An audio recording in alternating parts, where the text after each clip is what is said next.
Merhaba ve Konyaaltı Canavarı metninin derinliklerine hoş geldiniz.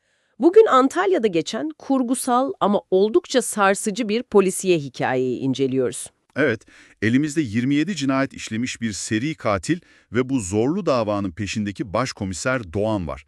Ama bu sadece bir katil kim hikayesi değil. Kesinlikle değil, çok daha katmanlı. O zaman hemen başlayalım mı? İlk büyük kırılma noktası Başkomiser Doğan'ın kendi oğlundan Caner'den geliyor. Hem de nasıl? Caner kurbanların isimlerine bakıyor ve Ahmet, Bekir, Cemil, Yasin'e kadar hepsinin katı bir alfabetik sırayla seçildiğini fark ediyor. Müthiş bir detay. İnanılmaz bir keşif. Bu da demek oluyor ki bir sonraki kurbanın adı Z ile başlayacak. Soruşturma için büyük bir ipucu ama. Ama tabii bu bilgi sızınca şehirde büyük bir panik başlıyor. Herkes diken üstünde. Z harfiyle başlayanlar özellikle. Aynen ve bir yandan da görgü tanıkları var. Katili kır saçlı, 40'lı yaşlarda, gözlüklü diye tarif ediyorlar. Evet ve bu tarif şaşırtıcı bir şekilde birden fazla kişiye uyuyor. Doğan'ın yakın arkadaşı Mimar Ertan var. Sonra meslektaşı komiser Ülker var. Son zamanlarda biraz tuhaf davranıyor sanki. Hı hı. Bir de gözlük takmaya başlamış. Ve tabii ki olayları çok yakından takip eden, her detayı bilen gazeteci Teoman. Şüpheler artıyor tabii. Ertan'ın evinde nişanlısı bir kar maskesi buluyor. Ülker zaten mesafeli. Teoman desen bilgilere nasıl bu kadar çabuk ulaşıyor? Tam bu noktada okurda acaba kim diye sormaya başlıyor. Metin bu şüpheleri çok iyi besliyor doğrusu. Herkes potansiyel katil gibi. Tam şüpheliler arasında gidip gelirken Caner yine sahneye çıkıyor. Bu sefer daha da tuhaf bir şey buluyor. Neydi o? Cinayet mahallerini haritaya işlediğinde kusursuz bir L harfi oluşturduğunu fark ediyor. Alfabetik sıradan sonra bir de bu. L harfi mi? Bu çok ilginç. Yani katilin sadece bir düzen takıntısı yok, aynı zamanda sembolik bir şeyler mi yapıyor? Belki de bu L harfi olası bir sonraki hedef için 3 binayı işaret ediyor. İşler iyice karmaşıklaşıyor. Ve dahası var, Doğan ve gazeteci Teoman bir örüntü daha keşfediyorlar. Çok rahatsız edici bir detay bu. Evet, neydi o? Katil her cinayetini o bölgede daha önce işlenmiş bir kadın cinayetinden hemen sonra gerçekleştiriyor. Yani sanki bir tür intikam mı alıyor? Kadın cinayetlerine karşılık erkekleri mi öldürüyor? Ama bu nasıl bir adalet? İşte soru bu.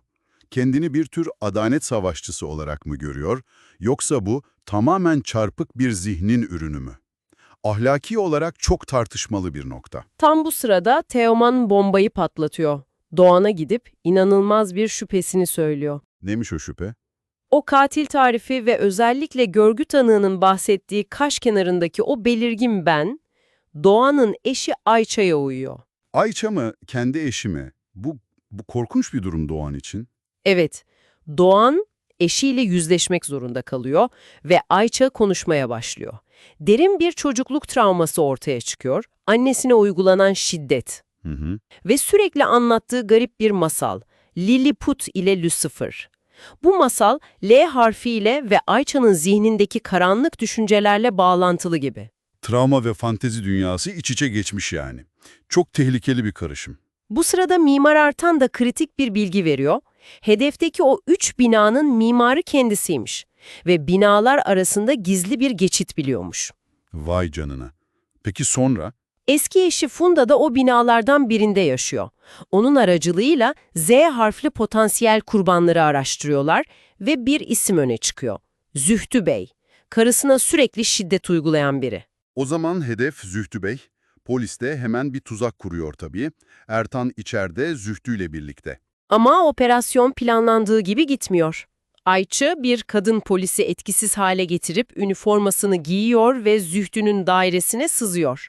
Ne? Ayça mı? İnanılır gibi değil. Çok soğukkanlı bir hareket bu. Aynen. Ertan ve Zühtü'yü rehin alıyor. Doğan olay yerine geldiğinde karısıyla Ayça'yla karşı karşıya kalıyor. O anki yüzleşmeyi düşünebiliyor musunuz? Çok zor. Ayça ağlayarak anlatıyor. Rüyalarında Lilliput diye bir varlığın ona göründüğünü, kadınları korumak için. Alfabetik sırayla ve L harfi çizerek erkekleri öldürmesini söylediğini anlatıyor. Evet, tam o kaos anında komiser Ülker, belki bir kaza, belki panik, Ayça'yı omzundan vuruyor. O arbedede Zühtü de ölüyor maalesef. Böylece Konyaaltı canavarının Ayça olduğu anlaşılıyor. Herkes şokta tabii. Ama hikaye burada bitmiyor, değil mi? Beni manipüle eden, tüm bu olayları perde arkasından yöneten iki farklı, belki de doğaüstü varlık. Yani Ayça sadece bir piyon muydu? Tüm bu cinayetler, planlar başkaları tarafından mı yönlendirildi? Öyle görünüyor.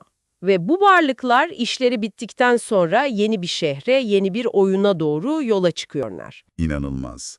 Yani basit bir polisiye gibi başlayan hikaye, travma, çarpık adalet arayışı ve sonunda doğaüstü bir müdahaleye bağlanıyor. Çok katmanlı gerçekten. Ayça'nın eylemleri ne kadar kendi iradesiydi, ne kadar dışarıdan kontrol ediliyordu, bu soru havada kalıyor. Kesinlikle. Travmanın insanı ne kadar savunmasız bırakabileceğini ve dış manipülasyonlara ne kadar açık hale getirebileceğini gösteriyor. Çok düşündürücü. Peki sizce bu hikayenin sonunda adalet sağlandı mı? Yoksa herkes, kurbanlar, katil, polisler, hepsi daha büyük bir oyunun parçası mıydı sadece? İşte bu soruyu size bırakıyoruz. Bir sonraki incelememizde görüşmek üzere.